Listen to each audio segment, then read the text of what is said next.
सिंधुदुर्ग जिल्ह्यातील उत्पादित काजू माल खरेदी करण्यासाठी आज जिल्ह्यातील जवळपास 46 पेक्षा जास्त विविध कार्यकारी सहकारी संस्थांचे चेअरमन, त्यांचे सचिव आणि सहकार क्षेत्रामध्ये काम करणारे म्हणजे सगळे सहकारी या ठिकाणी उपस्थित आहेत।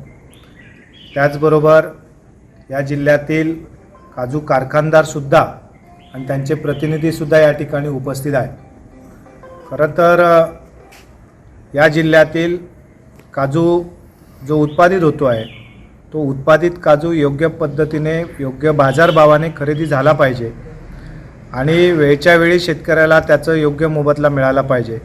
या दृष्टिकोनातून सहकाराच्या माध्यमातून एक चांगल्या प्रकारची या ठिकाणी चैन उभी राहावी या दृष्टिकोनातून खरं तर हा उचललेला एक पहिलं पाऊल आहे।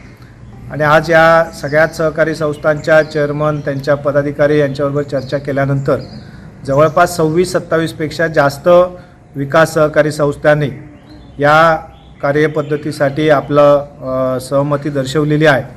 आणि म्हणून या सगळ्याच्या माध्यमातून विकास सहकारी संस्थांच्या ठिकाणी उत्पादित काजू मालाची खरेदी करावी, या जिल्ह्यातल्याच काजू प्रक्रियाधारकांना हा उत्पादित माल खरेदी करण्यासाठी प्रोत्साहित करावं आणि म्हणून या दृष्टिकोनातून आज एक प्राथमिक चर्चा झाली आणि ही सकारात्मक चर्चा झालेली आहे।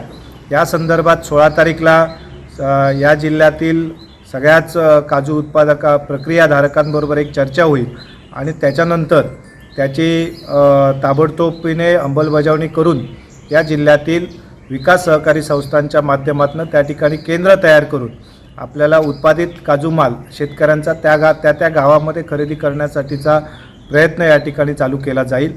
यासाठी जिल्ह्यातील शेतकऱ्यांनी सहकार्य करावं की जेणेकरून या सगळ्याच्या माध्यमातून आपल्याला आपल्याच विकास संस्थेच्या माध्यमातून आपलं खरेदी केंद्र सुरू होईल आणि यासाठी आपल्या शेतकऱ्यांनी सुद्धा पाठबळ द्यावं अशा प्रकारची एक विनंती या सगळ्याच्या माध्यमातून करतो आहोत। आणि ही योजना किंवा हे खरेदीची प्रक्रिया ही नजीकच्या कालावधीत लवकरात लवकर आम्ही या ठिकाणी सुरू करण्यासाठी प्रयत्न करतो आहोत। धन्यवाद।